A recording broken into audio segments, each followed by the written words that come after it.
feel free to pick up the handouts. There are some copies right there for you.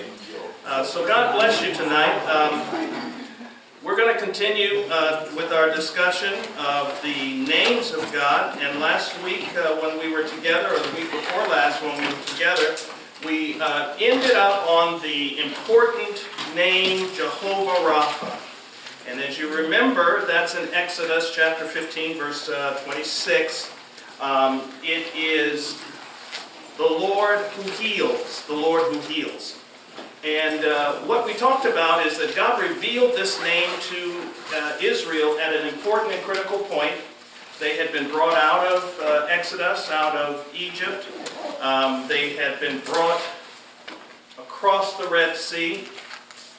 Pharaoh and his army had been vanquished. They got out into a wilderness, and soon after they got into the wilderness, they began to reminisce about some of the benefits of being enslaved. It's amazing how when you have to struggle a little bit, how you start looking differently at where you come from. And what happened for Israel out in that wilderness is that they began to murmur and complain to God. After He had done all of that for them in just a matter of a few short weeks, they started complaining to God. Their memory was short. Not like any of ours, but their memory was short. And so when they got out into the wilderness and started realizing that it's kind of difficult out here to be free, they started murmuring. And God allowed for them to receive food in manna. They received water when they were thirsty. And they continued to be bickering. And so they came to a place where they needed water. And the water source that they found was bitter water. And they complained about the bitterness of the water because it made them sick. Moses prayed to God, and God revealed to him that there's a way to turn that bitter water into sweet water. When He turned that bitter water into sweet water, the people were satisfied for a while. And it's at that moment that His name was revealed, Jehovah Rapha, the Lord who heals. And right after that, they left that bitter place and went to a fertile place where God began to bless them even more. So I want to close the lesson on the Lord who heals by saying a couple of quick things. First of all, when we think about Jehovah Rapha, don't just think about Him in terms of healing us physically. When we think about God as a healer, oftentimes we think about it when we're meeting somebody in a hospital or when somebody is sick with some sort of a condition. We say, remember, He's Jehovah Rapha. Pray, He's Jehovah Rapha. But it's more than just physical healing that we're talking about here.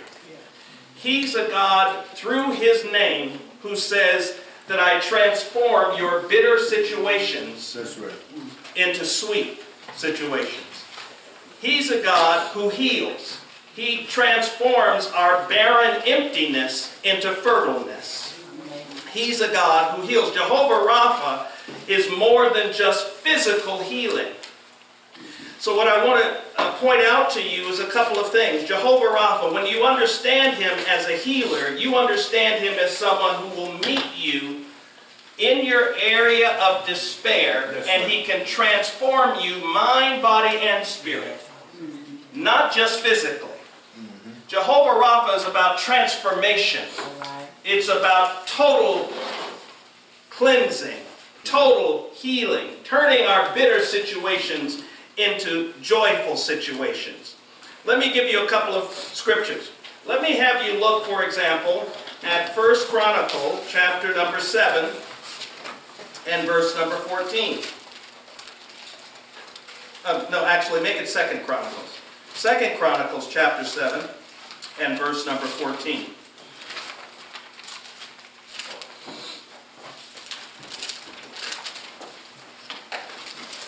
Somebody somebody read this for me? It's a familiar one. Second Chronicles, chapter 7, verse number 14.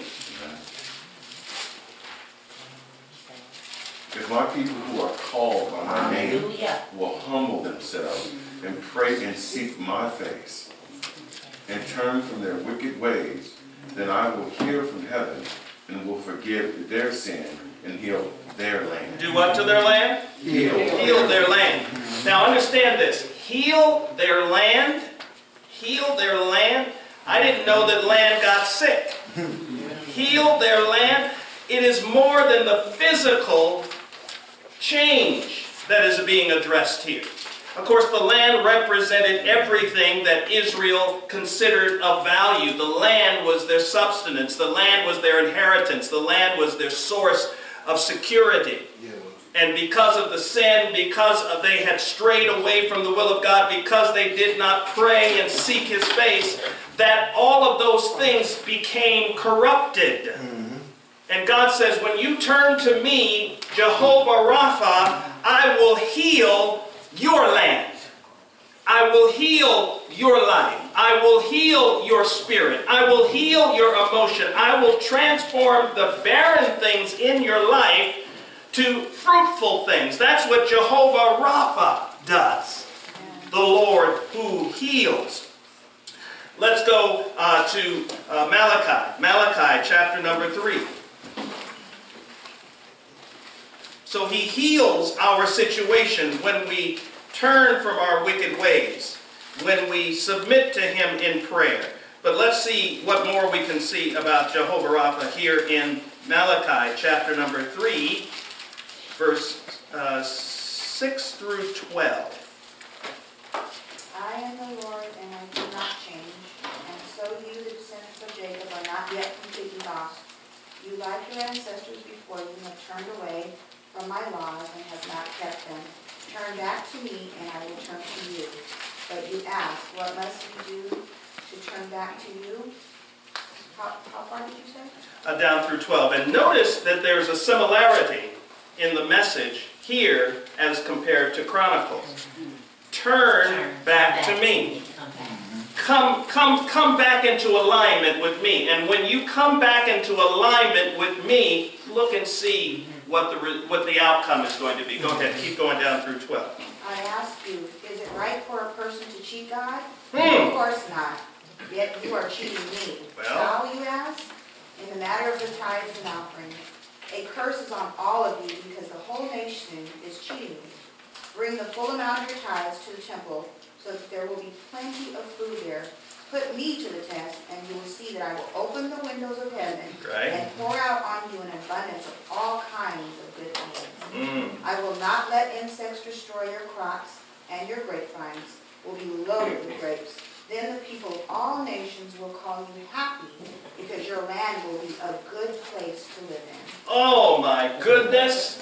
Okay. So again, here in Malachi it says, not only if we turn to Him in prayer and submit ourselves to Him, if we obey Him, Jehovah Rapha.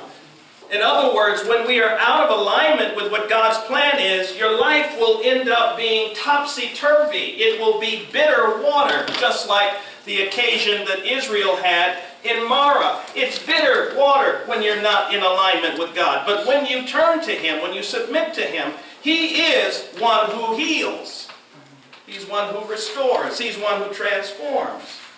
That's why the Scripture says, if any man be in Christ, he is a new what? Creature. And what happens to the past? Old things are passed away, and what? All things are new. Jehovah Rapha. Yes. So, I used this one time in the Malachi 3, Yes. 6 to 12. And so they were like, tithes and offerings, but still overall in alignment, doing what you're supposed to do. That's exactly right, because I mean, it's not all about just checking the boxes and saying, okay, I'm doing this. Well, they were like, okay, that has to do with tithes. Right. But it's still kind of like in alignment. Right. Because it goes in comparison to 2 Chronicles. if my people who are called by my name. It's Right, different. so what you're saying is that somebody may look at this and say, oh, this only has to do with tithes. That's what their excuse is. And somebody might say that. That's one of the reasons why I tied this with Second Chronicles, because even though God is talking about tithes here, the wording is parallel to what he's saying in Second Chronicles. Turn from me, turn from your wicked ways, humble yourself and pray. So God is not one-dimensional. This is about tithes, but it's really about obedience. It's about surrender. It's about putting him first. And if you put, and again, let's take it all the way back to Exodus. Israel, who relied on God to get them out of Egypt, turned away from God when they didn't feel the burden of Pharaoh on their back. When things are going well, we have a tendency not to submit to God. And so they started murmuring. And what was the result? The blessings were withheld. They entered into a bitter place. And God told Israel in that wilderness, you turn back to me, stop your murmuring, submit to me, and I'll turn your bitter water into sweet water. That's right. He tells them in Chronicles, you turn to me and humble yourself and pray, and I'll heal your land. He tells them in Malachi, you submit your tithe to me and live in obedience to my law, and I will bless your land. So God is saying, I'm Jehovah Rapha. I am the one who heals. I am the one who delivers. I'm the one who turns your bitter situation into sweet things. That's right. So that is the story of Jehovah. Now, Jehovah Rapha. Now, as we go back to our lesson, as I mentioned, all of the names that God reveals to himself are in a progressive way, so that as we begin to understand more and more of him, it begins to reveal more and more of what he expects of us in his attributes and our relationship to him. So moving out of Exodus, we now move to the next revelation of who God is. And this is Jehovah Makkadesh. Jehovah Makkadesh, the Lord who sanctifies you. Now this particular name of God, the Lord who sanctifies you, Jehovah Makkadesh. I have a new handout that includes everything here, and this is in the appropriate order. Is referred to first of all in Exodus. It's on page 14. Chapter 31 and verse 13. And then there's another reference to his name in Leviticus chapter 20, verse 7 through 8. The first thing that I'll mention to you is this revelation of God's name only occurs twice in the Old Testament. Many of the names that we talk of are referenced many times, but this name is only referenced twice. The Lord who sanctifies us. Jehovah Makkadesh. I'd like for somebody to go to Exodus chapter 31. Exodus chapter 31. So now they've moved out of the wilderness. They're not quite out of the wilderness, but they've moved out of that bitter place, and they're progressing forward. This is Israel. So now we're at Exodus 31 and 13.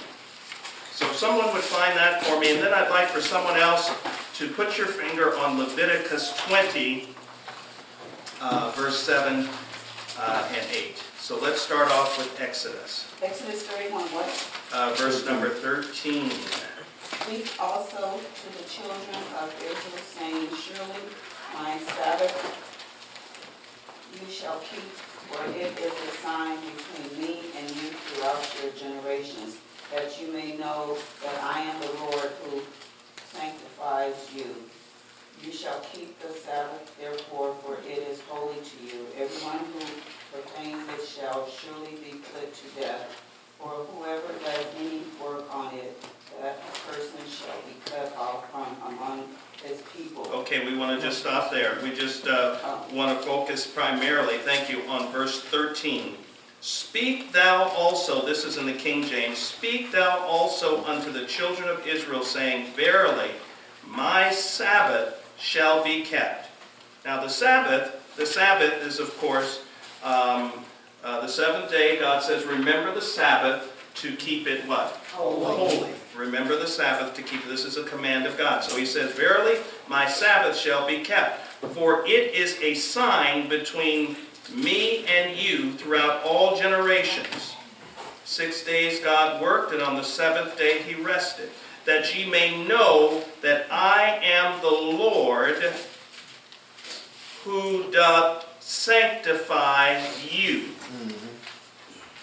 I am Jehovah Makadish, the Lord who sanctifies you. Now, I'm going to say a couple things. I want you to address the word sanctified. I'm going to talk about sanctified. And I'm going to talk about it from a couple of different perspectives. First of all, what I want to say about the book of Exodus. The book of Exodus is a book that, in a broad sense, deals with the doctrine of redemption. What happens in Exodus? What's the main story in Exodus? Huh? I can't hear. The leaving Egypt, right.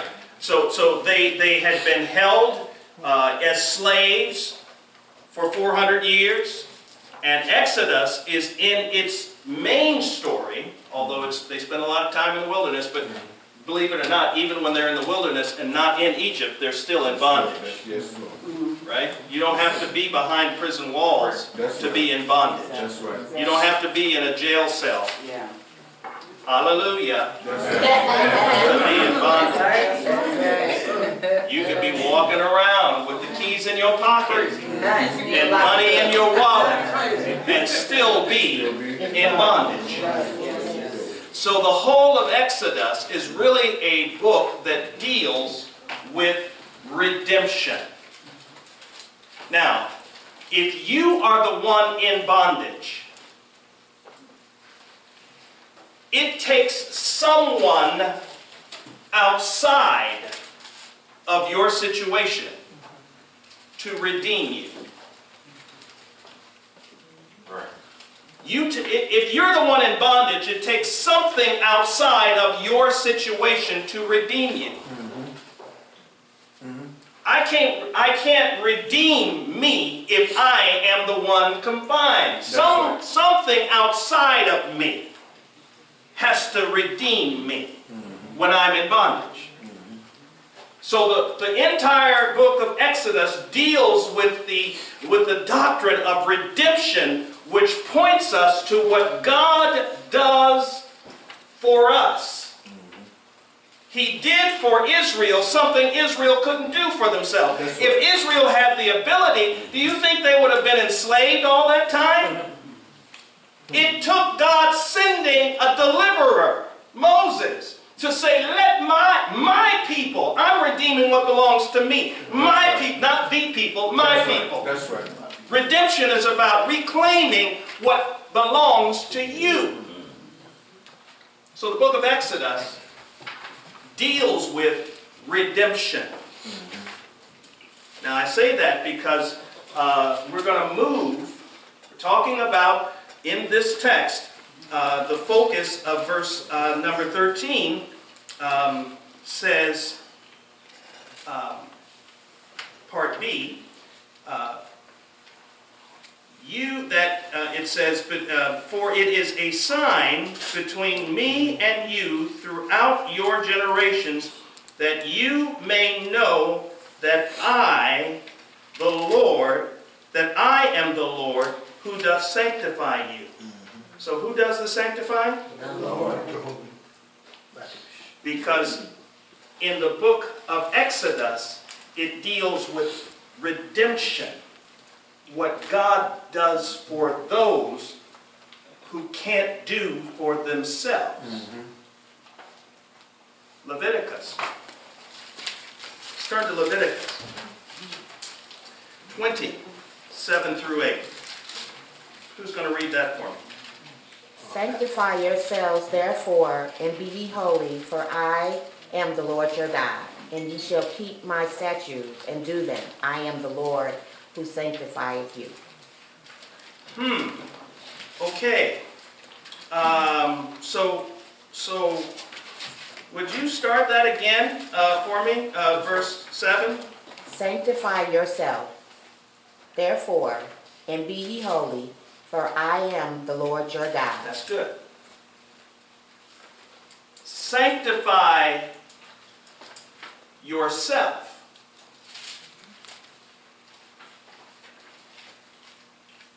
Okay.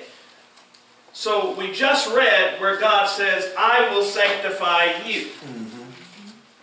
Now we get over to Leviticus where God says, sanctify yourself. The book of Leviticus is a book whose general theme is worship. Worship in the book of Leviticus is described in all of the Levitical laws and practices that address what is to take place in temple worship. That's right. It talks about how they are to dress themselves. It talks about how they are to approach the altar.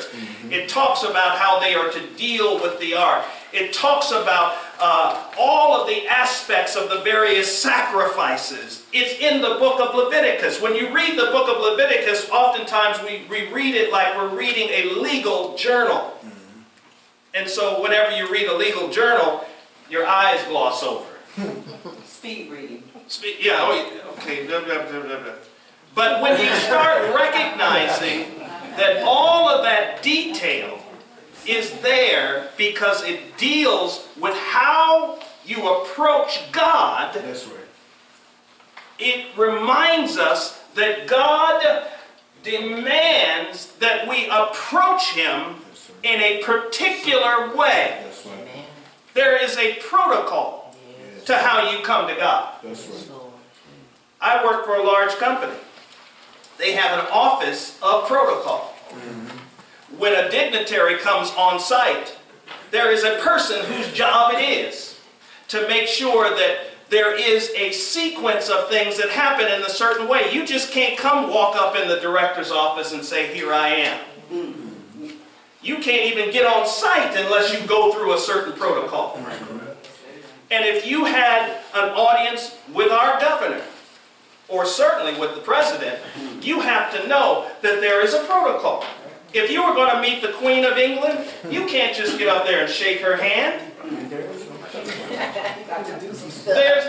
have to curtsy. And you know, she doesn't even shake people's hands. That's right. That's right. So God is bigger than the Queen of England. He's bigger than the president. He's bigger than the governor. He's certainly bigger than the people I work with. God in Leviticus says, this is how you approach me in worship. Now, why do I make that emphasis? The reason I make that emphasis is because worship is not something God does for us. That's right. Worship is what we do for God. That's right. Redemption is what God does for us. Exodus. I am the God who sanctifies you. Worship comes out of redemption. I worship Him because of what He is and who He is. I worship Him because He brought me out. I worship Him because He delivers me. I worship Him because He sanctifies me. But when I worship Him, now that means that I have to approach Him a certain way. That's right. So when you get to Leviticus, God now says, you ought to know enough about me by now, Right. Come on now. because I brought you out of Exodus, That's right. That's right. that you ought to sanctify yourself. That's right. Yeah. Because you want to come into my presence, don't you? Yeah. You want to be received in my court, don't you? Yes. So at this point, Yes, Lord. when you get to Leviticus, you've come out of redemption through Exodus. So now God says, sanctify yourself. In other words, there's something you need to do. Better become correct. So when you talk about sanctify in its core is an act of obedience That's and right. reverence and That's right. submission to God. At its core. To be sanctified is to be set apart. That's why we have all of the readings that we have in the New Testament about saved by grace through faith. But yet faith without works is what?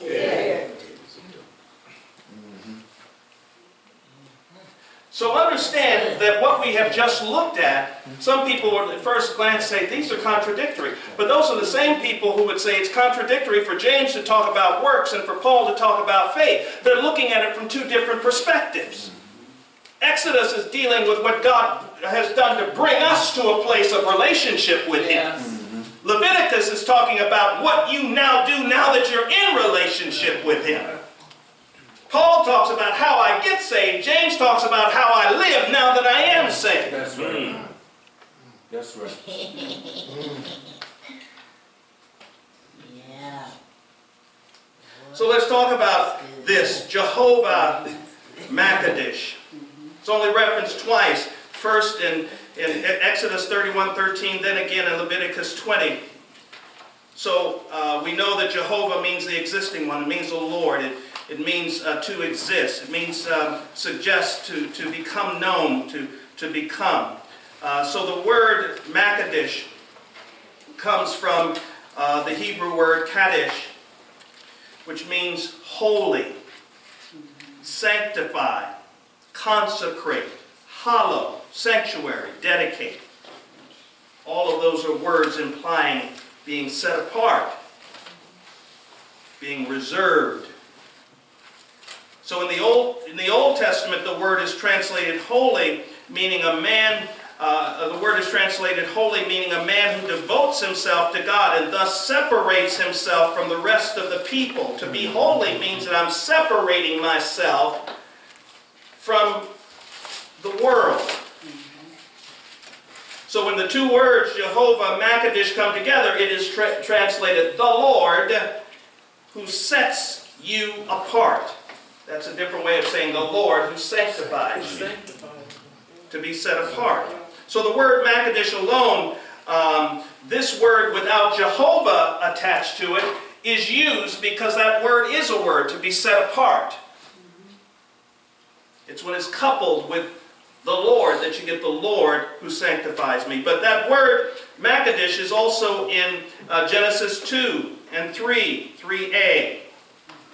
And there, in reference to the Sabbath, it says, God blessed the seventh day and separated it as holy. That's Makkadesh. That word there in Genesis 2, 3a, where it says He set it apart. He sanctified it. That word is Makkadesh. So the word isn't mentioned again in the Bible until we get to Exodus chapter number 13. So let's go to Exodus chapter 13, verse 1 and 2. So, go ahead. I thought the Sabbath day was the Saturday and then Sunday was the Lord's day.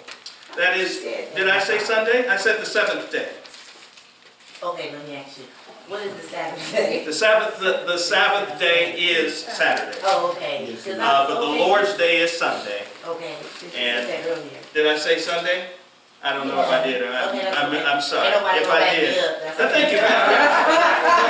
No, reel it back in. Reel it back in.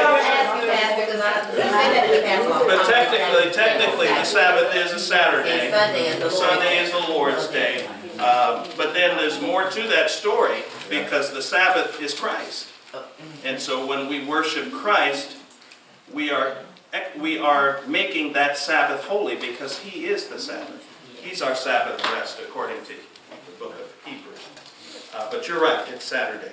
Somebody read for me Exodus 13, 1 and 2. The Lord said to Moses, consecrate to me every firstborn male The first offspring of every womb among the Israelites belongs to me, whether man or animal. Okay, and in the, so it says consecrate in your translation. Any other translations have a different word? Sanctify. Sanctify, Unto me okay. all the firstborn. And those two words come from one Hebrew word, Makadesh. Michelle says, What's that? Somebody else has a different? Dedicate. Dedicate? Okay. So all of those different nuances relate to that same word. To be set apart, to be consecrated is the same thing. To dedicate, it's the same thing. So God uses this word throughout the Old Testament, but in reference to himself, that's what we're talking about tonight at this point. So he is the God who sets you apart, who sanctifies you. So the Lord is holy. He is separate. And the only way we can have relationship with him that he desires is to be holy as he is holy. How can two walk together, the scripture says, unless what? They agree. That's right. On the same accord. On the same accord. So if I don't walk alongside with God, I can't be one thing and he is something else. I have to be in alignment with him if we're going to walk together. That's right. Light has no communion with darkness. That's right. Let's- The word holy is so kind of like, you gotta be perfect, and, you know, so what is a synonym for holy? Well, Like righteous, like. well, the word Makadesh, to be holy is another word to be sanctified, which is another word to be set apart, which is another word to be dedicated. It's Makadesh. So when God says, I am holy, that's at one level. He is the standard that we can never reach. That's right. That's right. Say that. We strive. That's when Paul says, I press. What he's saying is, God's standard of holiness is here. That's right.